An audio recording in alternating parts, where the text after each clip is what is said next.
Alors, attention, tuto Casio.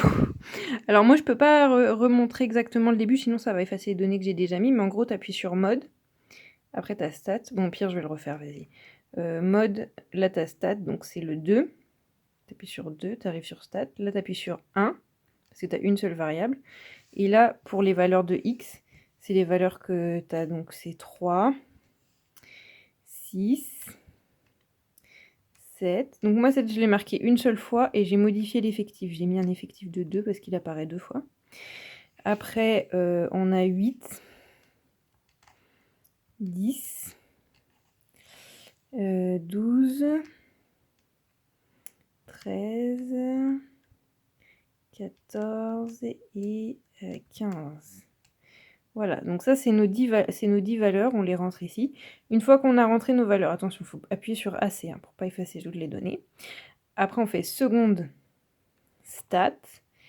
Et ici, on a un certain nombre d'informations assez intéressantes. Par exemple, si tu appuies sur 3, tu vas avoir la somme des carrés de tes x ou la somme des x. Donc par exemple, si tu fais 2 pour somme des x, tu vas trouver que la somme des x égale à 95. Effectivement, si tu additionnes tout ça, tu trouves bien 95. Donc ça, c'est assez intéressant. Après, admettons que tu veuilles le diviser par l'effectif total. Tu reprends, tu vas dans le 4, et là tu vois n. n, c'est l'effectif total. Donc là, tu divises la somme des x sur l'effectif total, qui est de 10. En fait, 95 divisé par 10, ça fait 9,5.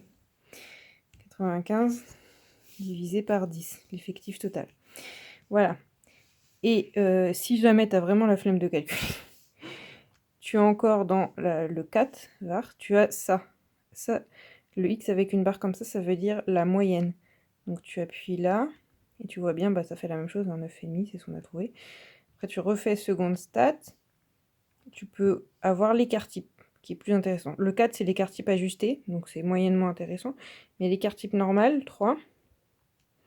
Là, on voit, c'est 3, 72, 15. Alors, on va l'écrire. Hein. L'écart type normal,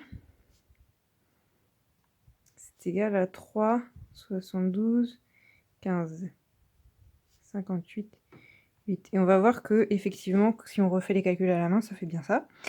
Donc, dans stat, pardon, seconde stat, on a le 5 qui est très intéressant aussi parce que tu as le minimum, le maximum, le quartile 1, quartile 3, médiane, etc.